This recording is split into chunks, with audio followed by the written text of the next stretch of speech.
ব্রিটেনে একটা অ্যামেজিং পদ্ধতি, কারণ ওই যে টেলিভিশন নেটওয়ার্কগুলো আছে, not only channel S, other television, Bangla TV আছে, তারপরে ইসলামিক চ্যানেল আছে, বিভিন্ন সবগুলো চ্যানেলে ডিজাস্টারের সময় আপনার এরকম সরাসরি টাকা পয়সা ওঠায়, এবং লোকজন ইভেন রমজান মাসে প্রচুর পয়সা দেয় এবং এত দান করে। কত এই রমজান মাসে বাঙালিরা প্রায় 5 মিলিয়ন পাউন্ডের মতো ওইখানকার মসজিদ, মাদ্রাসা এবং বিভিন্ন চ্যারিটি সংস্থাকে দিয়েছে। এবং আমি মনে করি বাংলাদেশের এই দুর্যোগ মুহূর্তে আরো কয়েক মিলিয়ন বাংলাদেশি কমিউনিটি থেকে সরকারের কোনো অ্যাপিল কি আছে প্রবাসী বাংলাদেশীদের কাছে? সরকারের তো অনেকেই দিচ্ছে, মানে প্রধান উপদেষ্টার তহবিলে দিচ্ছে। আমি মনে করি এই আহ্বানটা যদি আরো বেশি, আহ্বানটা আছে কিনা, এই সরাসরি মানুষের কাছে এই আহ্বানটা আছে কিনা?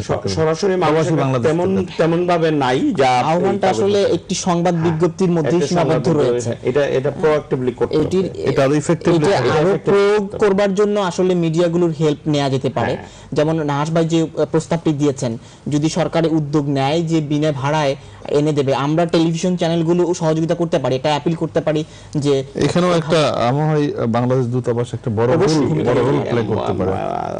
দেখেন কোঅর্ডিনেট। আরো একটা বিষয় আমি আপনাকে অ্যাড করতে চাই, বাংলাদেশে কিন্তু এই বিষয়টি ইমপ্লিমেন্ট করা যায়। যেমন আমরা যে সরাসরি টেলিভিশনে লাইভ প্রোগ্রামের মাধ্যমে কিন্তু আমরা সহায়তা নিচ্ছি, আমি জানি না এখানে টিভি চ্যানেলগুলো করছে কিনা। এখানে একটু ডিফিকাল্ট, এখানে ওই ধরনের সহায়তা আমরা পাই না, আর টেলিফোনেরও নানা সমস্যা আছে আমাদের বাংলাদেশে।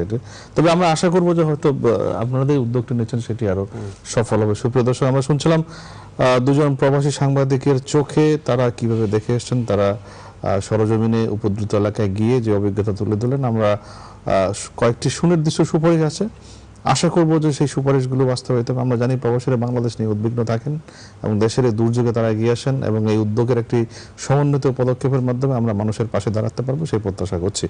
জনাব এস এম তানভীর আহমদ, আপনাকে অনেক ধন্যবাদ। জনাব সৈয়দ নাহাস পাশা, সুদূর যুক্তরাজ্য থেকে এসেছেন বাংলাদেশে এই উপদ্রুত মানুষের পাশে দাঁড়ানোর, আপনাদের উভয়কে ধন্যবাদ জানিয়ে আজকের মতো বিদায়। প্রিয় দর্শক, আপনাদেরকেও অনেক অনেক ধন্যবাদ জানিয়ে, শুভেচ্ছা জানিয়ে আজকের মতো বিদায় নিচ্ছে। ভালো থাকুন সবাই, সুস্থ থাকুন।